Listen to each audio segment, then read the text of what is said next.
የማህፀን ካንሰርን እንዴት እንከላከል? የማህፀን ካንሰር የብዙዎችን እናቶችን ህይወት እየቀጠፈ ይገኛል። እንዴት አድርገን ነው መከላከል የምንችለው? መከላከል የምንችልበትን መንገዶችን ዛሬ እኔ እነግራችኋለሁ። ትናንትና በሰራሁት ቪዲዮ ላይ በሎሚ ውሃ ብንታጠብ ችግር የለውም ወይ ብላኛለች። ስለዚህ በዛም ደግሞ ላይ እሷ መልስ ሰጥቻታለሁ። ስለዚህ የማህፀን ካንሰርን ቅድመ መከላከል እንዴት እንደምንችል ዛሬ እናየዋለን። እሱንም በምን እንደምናይ ነግራችኋለሁ። አንደኛ ትናንትናው እንደነገርኳቸው መጀመሪያና ዋነኛው ነገር ፓንቶቻችን በጽዳት መያዝ ነው። ሲቀጥል ደግሞ የምንጠቀማቸው 3 አይነት ግብአቶች አሉ። ከሶስቱ አይነት አንደኛ ብዬ የሚይዛቸው የምነግራችሁ ምንድነው? ቁርንፉድ ነው። ገባችሁ? ቁርንፉድን መጠቀም አለባችሁ። ቁርንፉድ ብዙ አይነት ጥቅሞች አሉት። የቁርንፉድ ጥቅሞች እያንዳንዷን ደግሞ እኔ ዘርዝሬ እነግራችኋለሁ። አንደኛ ቁርንፉድ የማህፀን ግድግዳችን እንዲጠነክር ያደርጋል።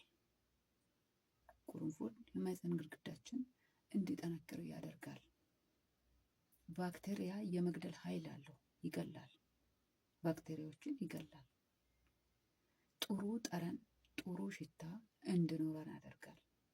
ፈሳሽ የሚበዛባችሁ ሴቶች፣ የሆነ መጥፎ ጠረን ያላችሁን ሴቶች፣ እናቶች በብዙ አይነት መንገድ መጠቀም ይችላሉ። ያንን በሽታ አንደኛው በሽታን ያጠፋል። ሁለተኛ ደግሞ የማህፀን ግድግዳ እንዲጠነክር ያደርጋል። ሶስተኛ ደረጃ ደግሞ ሽታውን፣ መጥፎ ሽታውን ያስወግድልናል። በሽታን የመከላከል ኃይል አለው ቁርንፉድ በጣም ብዙ ጥቅሞች አሉት። ለጤና በጣም አስፈላጊ ነው። በተለይ ለተለያዩ ህመም ቁርንፉድ በጣም አስፈላጊና አስፈላጊ ነው።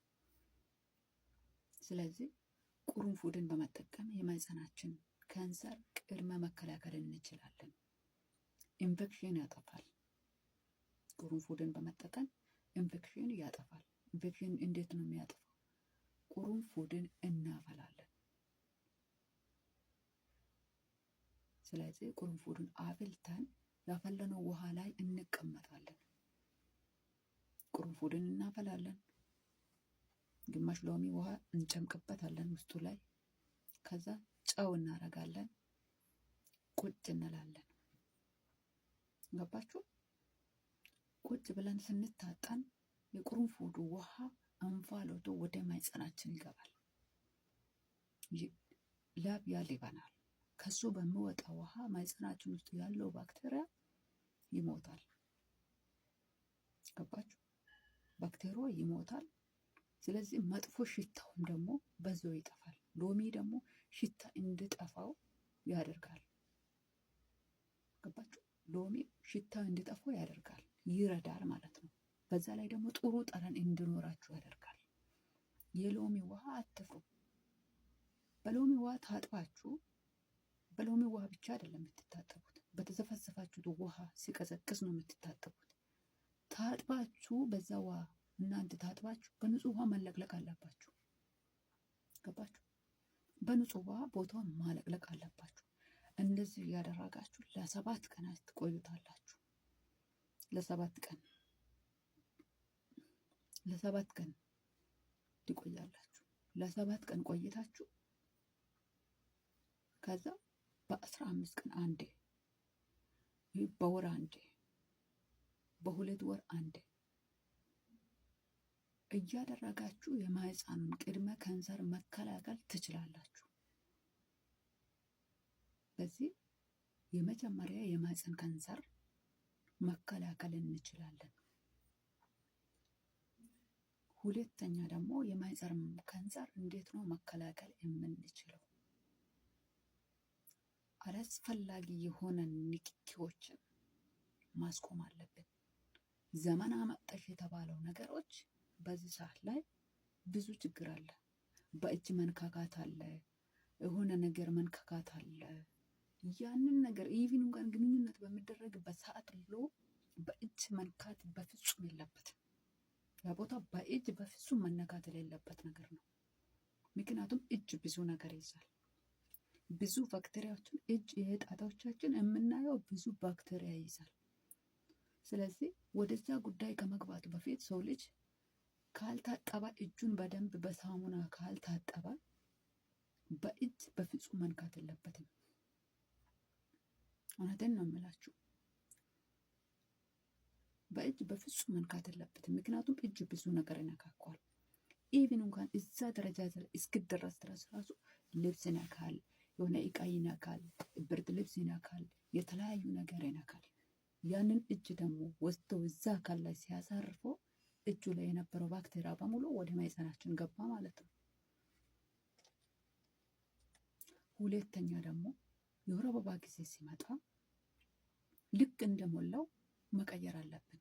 ወዲያው ልክ እንደሞላው መቀየር አለብን። ሞልቶ እንዲቆይ አታድርጉት። ሞልቶ በሚቆይበት ሰዓት ሽታ ይፈጥራል። አንደኛ ከኛ የሚወርደው ፔሬድ የራሱን የሆነ ሽታ አለው። ሁለተኛ ደግሞ በሱ ሽታ ላይ ሲታፈንበት ሌላ ሽታ ይጨምራል። ገባችሁ? በሱ ሽታ ላይ ሲጨመርበት ሌላ ሽታ ደግሞ ይጨምራል።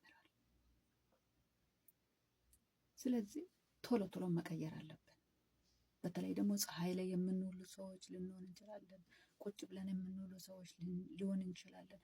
እዛ አካባቢ ሙቀት፣ በተፈጥሮ ሙቀት ባለበት ቦታ ላይ በዛ ሰዓት ደግሞ ሙቀት በጣም ይጨምራል።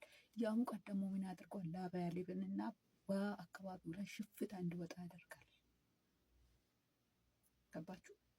ያ ሽፍታ እንዲወጣ ያደርጋል። ስለዚህ ያ ሽፍታው ደግሞ ወዴት ይቀየራል ብትሉ ወደ ፈንገስ ይቀየራል። ለዚህ ነው ቁርንፉድ ለፈንገስ መድኃኒት ነው ብዬ ነገርኳችሁ። ፈንገስን የማጥፋት ኃይል አለው፣ ያጠፋል። ገባችሁ አይደል? ያንን ነገር ስናከው ወደ ፈንገስ ይቀየራል። ስለዚህ ምን ማድረግ አለብን? ልክ እንደሞላው ማስወገድ አለብን፣ መቀየር አለብን። ቢያንስ በቀን 2 መቀየር አለብን። አንዳንድ ሰዎች ደግሞ አሁን ለምሳሌ እኔ አይበዛብኝም፣ የማይበዛባቸው ሴቶች አሉ።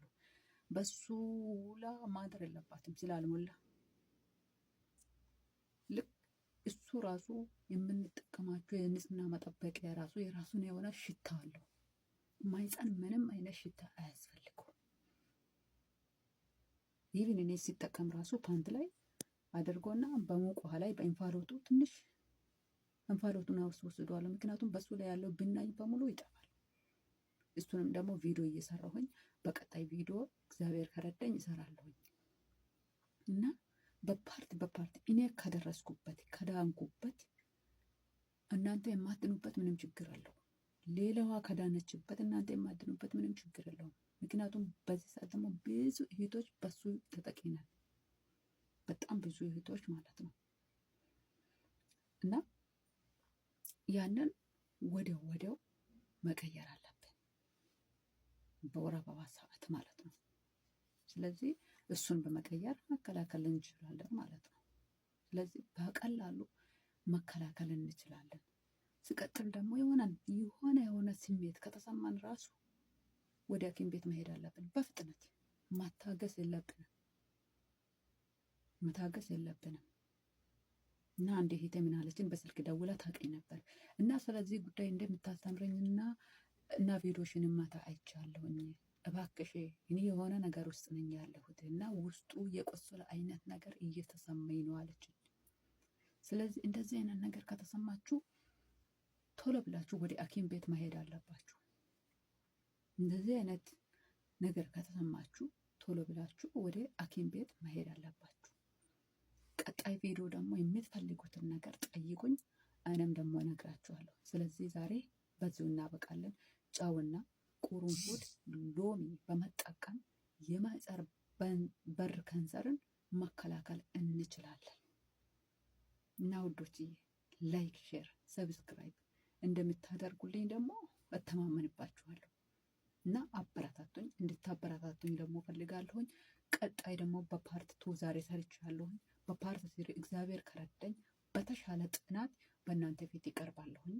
በተሻለ የፈለጋችሁትን ነገር ስትጠይቁኝ በተሻለ ሁኔታ የቻልኩትን አስረዳችኋለሁኝ ማለት ነው እና አመሰግናለሁ።